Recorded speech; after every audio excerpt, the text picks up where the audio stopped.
বলে যাচ্ছে না তো, বলে যাচ্ছে কেকটা।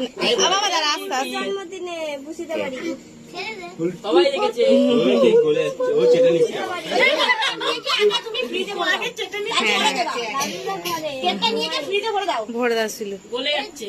দাঁড়াও, আমার না, ওই ওদের দি। হ্যাঁ সবাইকে দাও, দাও দাও দাও দাও দাও দাও, বুনুকে দাও, দাও ওদেরকে দাও, আমাদের কোনো হবে না, ছেলে পিলেগুলোকে দাও আগে। হ্যাঁ বাচ্চাগুলোকে দে, সবাই তানিয়াকে দে, বলে যাচ্ছে লাগাইল না তো, তানিয়াকে।